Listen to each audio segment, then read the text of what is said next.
Hi everyone, Indigo Twin here. Hope everyone's doing great this week. I'm here for your weekly unconditional love, soulmate, soul connection, twin flame reading for the week beginning the 14th of November. And I've prayed and shuffled the cards and laid them out as usual.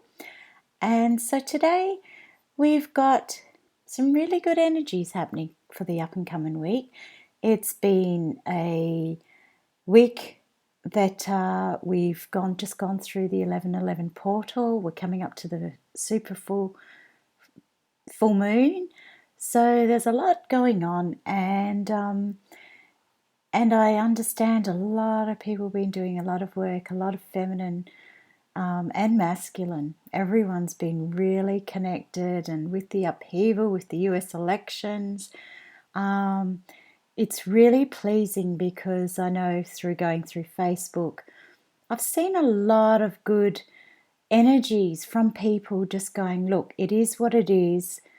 Let's see what happens. Yes, it's scary. I was terrified, and it's the unknown. People were just unsure how to go. But what I've found very much so is there's been a lot of unconditional love across the board. And perhaps I've just noticed that more than I've noticed the anger, which is a good thing because it means I'm in a good place, and hopefully everyone else is too. So anyway, let's get on with the reading here today. So we've got, as I said, some nice energies going on around here, and I'll start off with the masculine. And of course, I've laid out the extra cards as I did. Now, this card actually popped out whilst I was shuffling, and I thought that was significant. It's a Cyrus. So that is telling me the message that comes across clearly is that we are being divinely guided and protected. Osiris is the Lord of Light. He is the highest spirit. He's the divine. So this is what this card represents, the divine. Now, whether it's no matter what denomination you are, this card represents the divine. So whomever you look up to, the divine is around everywhere for everybody. So this tells me that there's stability around. There's protection from injustice, and it's also very spiritually uplifting. So that really describes to me kind of what the energies are at this point in time, which is a really good sign. Now, over here on the masculine, we have the pyramid, card number 23, or 5 if we add the 3 and the 2 together. So as we've gone through before, the pyramid is very much a symbol of the evolution of the soul through time. So definitely the masculines are definitely going through a spiritual evolution at the moment. There's an initiation process that they've been going through. Really good energies that I'm picking up from that. They're sensing future changes, evaluating past lessons. So I'm really seeing a lot of masculines breaking away from the old templates. It is also a test period for them, so there may be a little bit of stress and anxiety around it. However, that's because they're actually trying to maintain that balance. So it's timeless. It does aid mental expression and spiritual development. So it's a really, really good card to end up in the masculines for this week. Now, second, we have the air card here. Now, of course, the air is all about changes. The air, sort of lifts away, clears away the cobwebs. It's, of course, one of Horus's sons, as I've mentioned before. It talks about intellect and travel and communication. So it's telling me that there's a lot of communication, there's a lot of clearing up going, there's a lot of spiritual communication. So feminines, a lot of you would be feeling, especially with that the 1111 portal, really feeling the connection on a 5D at a much stronger level than you have in a long, long time. So that is good news. Now, the last card that the masculine have is the card number 6. So the card number 6 is the Hatha card. And of course, Hatha is the mirror, the goddess of beauty, love, and strength. She's actually the patroness of women. So what that suggests to me is that the masculine are balancing with their feminine side at the moment. Really great news. There's nourishment, there's confidence and spiritual strength. In that they're connecting with their God force within. That's really, really good. Overall, for the masculines, it's great. It looks great. They're balancing the anima with the animus before actually ascending into spiritual heights. So they're already there, but they're really maintaining that balance. So in other words, what they're feeling and what they've been doing and how they've been connecting in the 5D is starting to show on the 3D. Now that can mean anything. That can mean that they're more on your thoughts. Now remember this, when we're connecting on the 5D, we have to be aware of the ego and how we perceive things. Oh, I should be connecting. We should be connecting. No. That doesn't work that way. You don't think about connecting in the 5D. Okay? That, when I first say that, people are going, oh no, what's she talking about? That's not right. That's not right. That's not how it's meant to be. But notice the word I used. We don't think about the connection. We feel the connection. We open up our heart chakra and feel the connection. That's when we're all in a good place.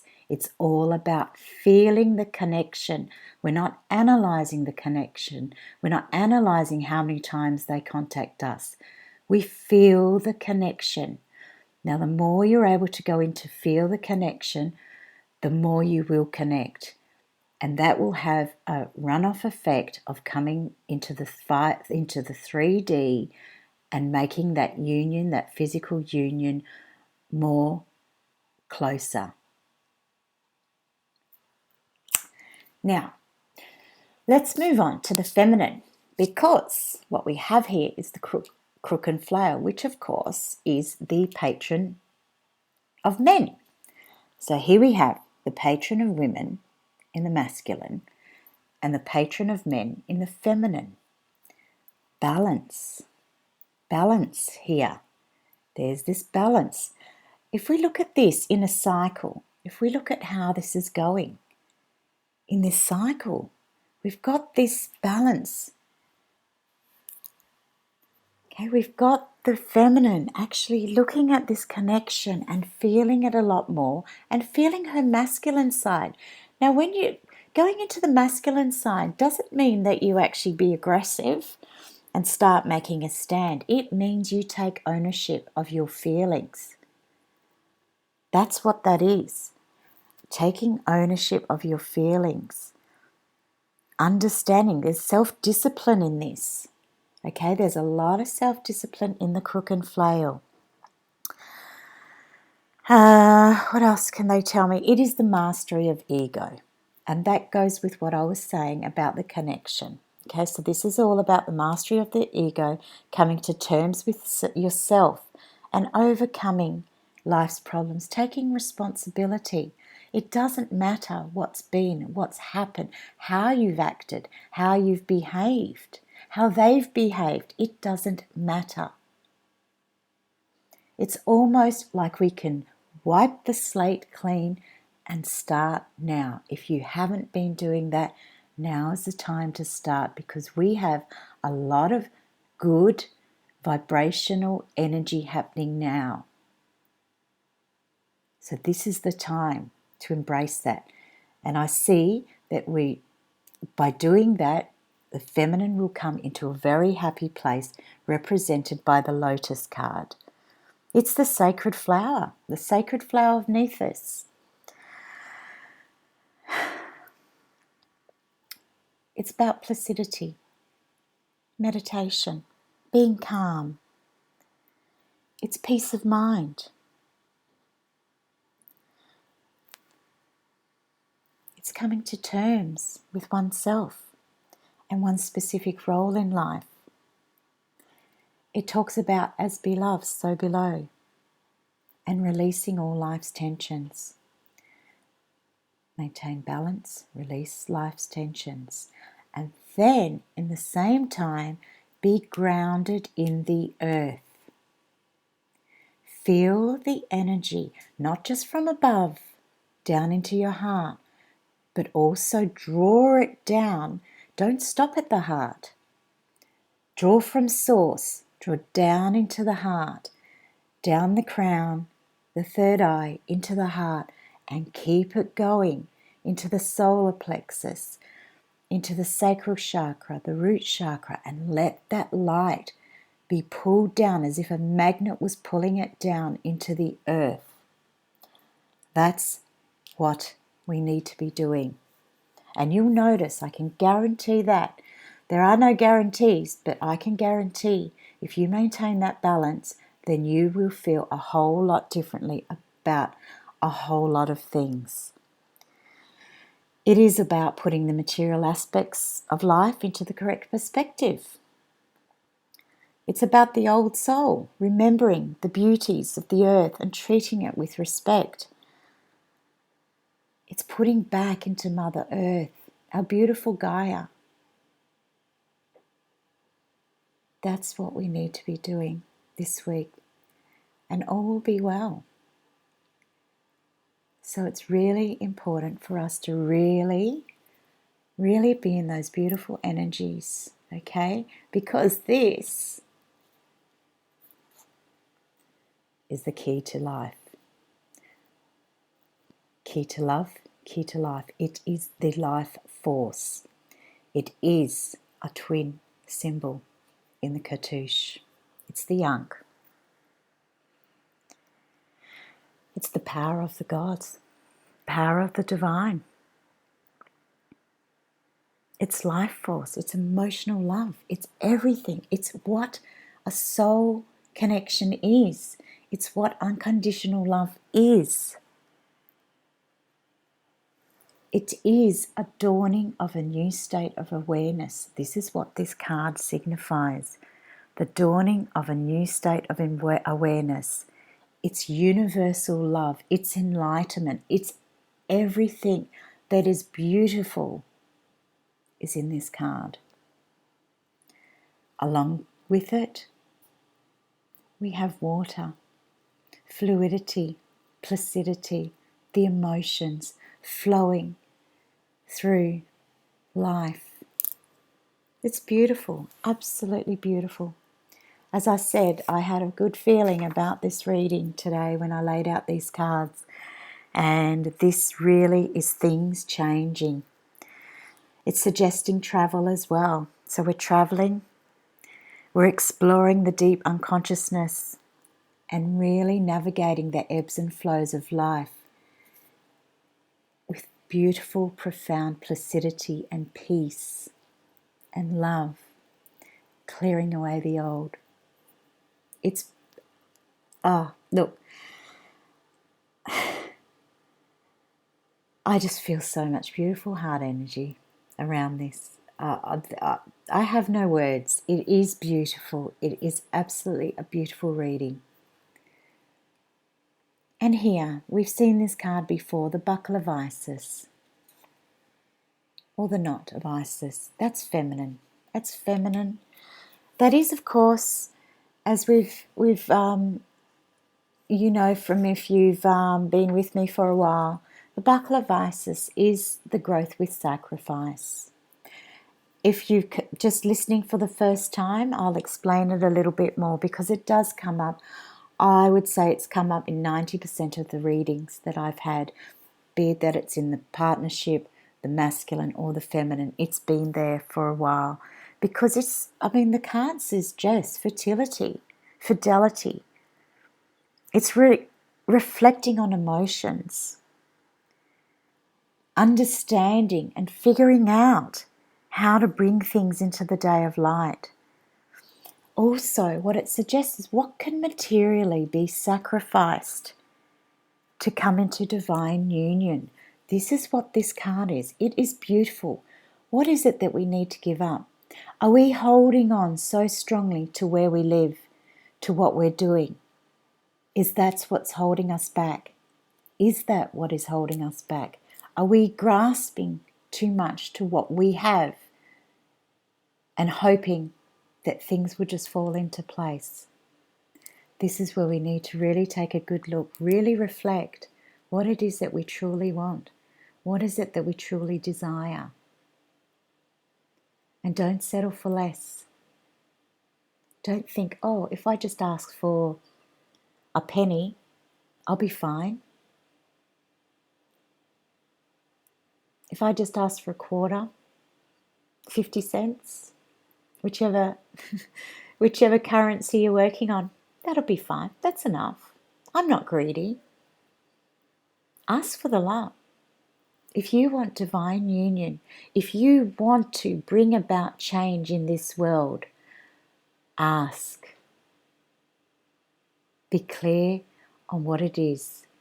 You are here as a purpose, a soul connection that practices unconditional love between the two, the masculine and the feminine, is a big part of the change that we can make in this world.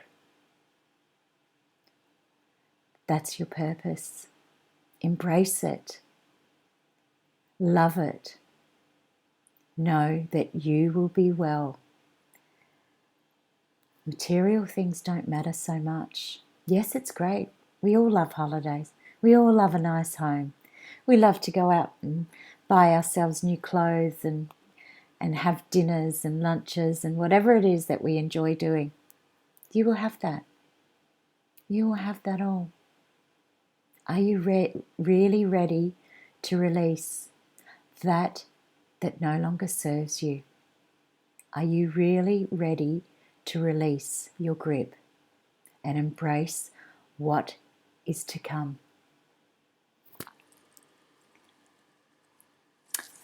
Okay, let's move on. Now, just in the last couple of weeks, I think, no, maybe even last week, I actually began to pull the cards that actually would ask, how is the masculine relating to the union and how is the feminine relating to the union? So I'll turn those cards over now. Okay, masculine's got nice feminine energies. Again, the goddess Nephis. Beautiful card to come up. The chalice. That's an offer. This is what he's offering to the union. He is offering his desires to the union. It's almost like there's an eye there that actually is looking. His cup is full. He wants to bring it into the union. He's feeling these emotions. He's clearing away the old, coming into the new. He's really coming into a great place. He, she, whoever the masculine counterpart is. Maybe you're feminine, you have more of the masculine side. Whatever you feel, you know within yourself. It is still the revealer. She's the hidden one. She's the sister of Isis. But she's about mysticism, receptivity. She has psychic gifts. There's tranquility. It talks about that is not yet realized. This is what Nephis is about. We've not yet realized. The masculine's not. He's feeling something. But it talks about things not yet realized. So it's like he's on the cusp. He's on the verge of realizing. But it's a very, very deeply spiritual card. So again, that 5D, meet him in the 5D. If you can't connect in the 3D, if for some reason you are holding back, or you're still trying to master your ego, he's there. He's waiting for you to get through this, to meet him here in this beautiful emotions, this key to life. Now, oh, wow. Okay, the twins. The twins card. So this is what the feminine does want it. See, the cards confirm it. If you feel it so deeply within yourself that this is what you truly want, that you are going to aim high, it can happen. Feel. As I said, don't think, don't analyze. Those days are over. Think about what you're going to wear for the day. Think about what you're going to cook for dinner. Think about what you're going to take for lunch to work. That's fine. Think about all those things. But when it comes to unconditional love, you need to feel. That's what it's all about. Feeling that unconditional love. It does. This card represents twin souls merging. It embodies integration. That's what it's all about. Raising our vibrational energies. I said it before. I hadn't even seen the card. I said it before. And there it is. This is confirmation of what I was talking about before. It's there. It's ours. But the effort relies on oneself and raising our vibrational energies in order to come into union. Balance. Do the work. Now, I'll just pull the card that is next up. Cyrus. Beautiful. Cyrus, I spoke about this last week. It's universal awareness. Universal awareness.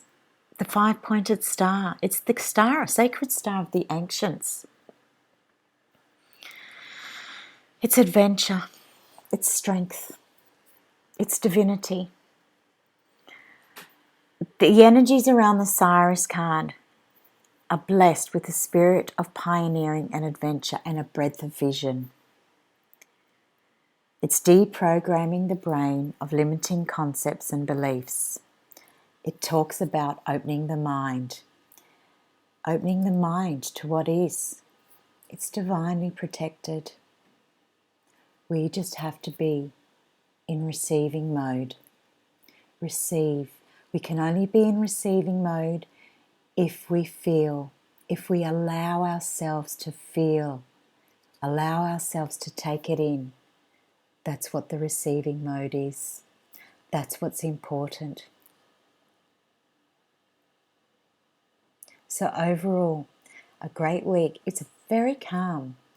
I feel very much at peace, and I've felt this peace for the last few days since the portal. And of course, being in Australia, we, were one of the first countries to step into the portal.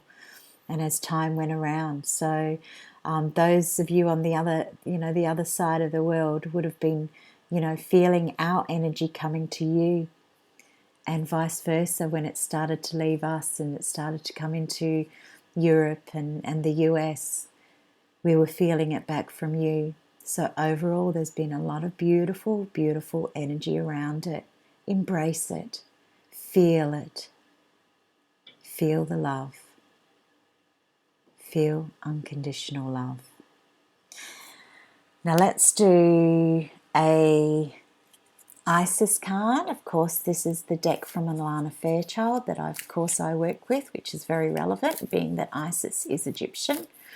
By the way, I'm not Egyptian, not in this lifetime. I have very strong connection to Egypt in perhaps past lives. I feel I was very much part of it, and perhaps that's why I'm so connected to these cards.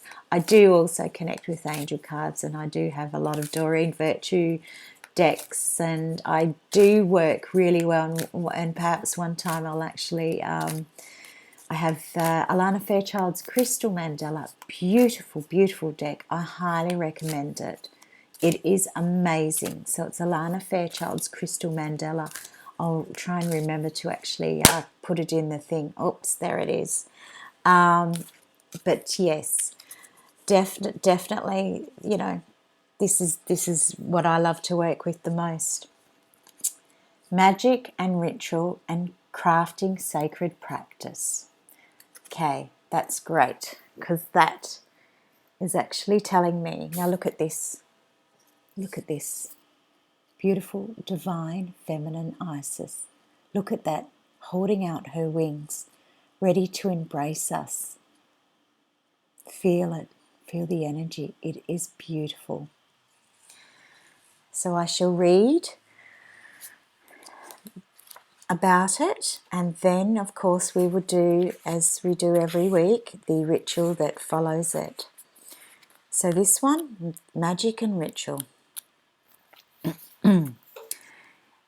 It is crafting sacred practice. Effect in the external world can be created through inner practice. Magic and ritual can support your divine path now in the physical world, and you are encouraged to enhance your power with regular practice. The results that you experience will encourage you to continue with the practice as you grow in power, grace, love, ability, and wisdom, and apply your inner beauty to transform your outer world. For us to grow empowered and potent on the path of ancient feminine power, we need to honour our knowing and being and cultivate sacred practice. Sacred practice becomes a habit of growing our spiritual power and consciousness, like a garden needing regular care and watering to blossom and flourish, our inner garden of the soul, where our creativity, joy, spiritual gifts and bliss bubble away, also needs regular attention.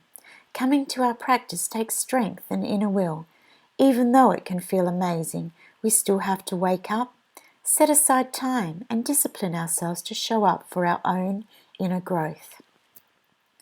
We will reap the benefits when we do, but we must allow ourselves to fall in love with our practice, to craft something that really speaks to us, so that we want to do it. The desire and the discipline together help us engage with our practice regularly, and we can grow so fast it can be quite shocking. When an initiate shows particular promise, higher guidance will often encourage that they develop a regular practice to hone their spiritual and creative abilities and more fully manifest their divine potential. They will grow faster and stronger spiritually and be able to step into spiritual healing and leadership to greater effect. You are one such soul, dear initiate, and you are being guided to prepare for this growth and authority now with your sacred practice. This oracle is guidance that you do have great power and wisdom within you, but you need to provide channels for it to flow and be active and empowered in your physical life. Sacred practice is such a channel. Without these channels, the ego is left to create on its own, which is not much fun at all. The ego believes in fear and separation, and no matter how much it may want to feel love, bliss, connection, joy, and fulfillment, it really cannot do it without your spiritual presence in life. Ritual and magic as a form of sacred practice are recommended for you as a way to bring more spiritual presence into your waking life, to heal and support the ego as you learn to create a life that feels better and brings you and others more fulfillment. Sacred practice and magic and ritual may involve any of the guided exercises in this oracle.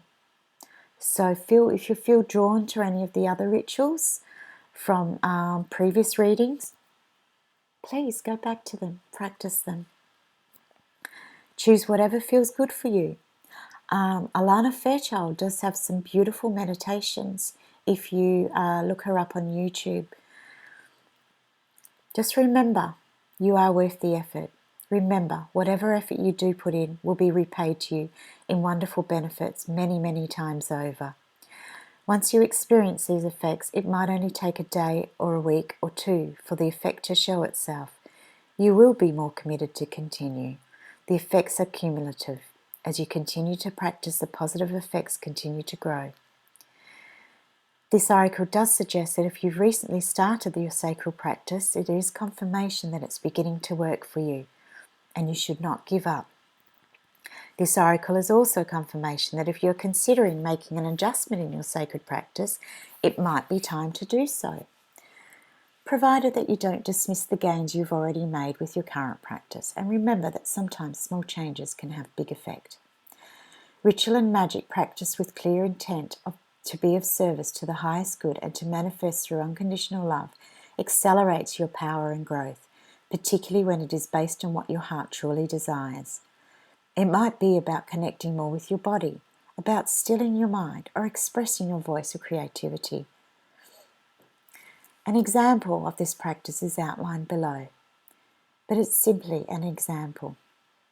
As long as your practice includes invocation or prayer to divine forces of unconditional love, or provides a structure through which divine energy can flow, and it feels natural and right for you, then it will work for you. Your suggestion, because if this card has come up, and I'll just check to see what card was underneath. Okay, so there's a connection if we've also pulled the pillar of light. I do believe we've done the pillar of light before. So here's our sacred practice with Lady Isis. If possible, have some music playing softly in the background and a candle handy and ready to light. So you may pause now if you need to go get those things ready. Rest quietly in a space where you will not be disturbed and close your eyes. Say aloud, I call upon Isis who loves me unconditionally and my own divine self now. In love, light, peace and power. May blessings, protection, healing and awakening abound. I dedicate my practice to divine love. So be it. Sit quietly as you listen to your music and light your candle. Say, with this candle alight, I open my practice in sacred space.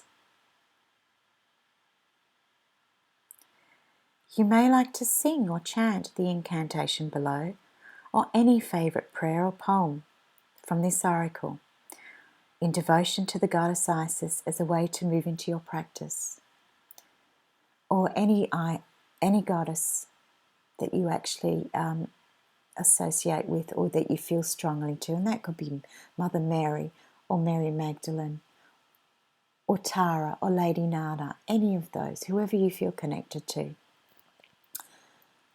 Now say this, I am, I am, I am. I am the light divine. I am the love sublime. I am peace beyond space and time. I am, I am, I am. If you like, you can record this or write it down. When you are ready, just close your eyes and become aware of your heart and your body from the base of your spine down to your toes and up towards the crown of your head until you are peacefully aware of what the inside of your body feels like with gentle awareness. Follow the breath and keep your awareness in your body. When you are ready, imagine a soft ball of pure light within your heart, expanding with your breath until it fills your whole body and your energy field extending around your body. Now imagine sealing that light in a bubble of violet light and golden light in 2 layers, wide and strong around your energy field. Feel the energy. Feel yourself in your bubble of light. You may wish to bring your twin into this bubble.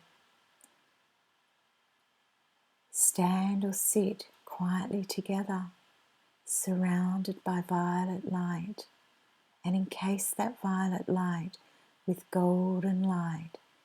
Feel the energy. Feel your hearts connecting.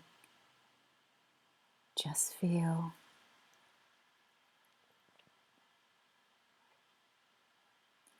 When you have done this, gently open your eyes and place your hands in prayer position, with your forefingers touching your forehead, your head bowed slightly, and say, for divine light, love and protection,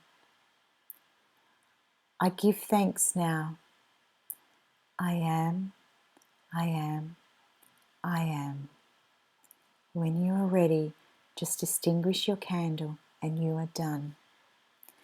The incantation can be practiced, be part of your practice each morning, or independently if you do not have time for the full practice. So feel free, if you just, it doesn't take much to say these every morning when you wake up. I am, I am, I am. I am the light divine. I am the love sublime. I am peace beyond space and time. I am, I am, I am. What a beautiful way to finish this beautiful reading. I send you my love and blessings. Have a fabulous, amazing, blessed week. I really feel, and I recommend doing the ritual. As I said, if you don't have time to do the full ritual every morning, then at least say the invocation, because it really helps you start your day in a much better place. I send you my love and blessings. Have a wonderful week, and I will see you next time. Thank you.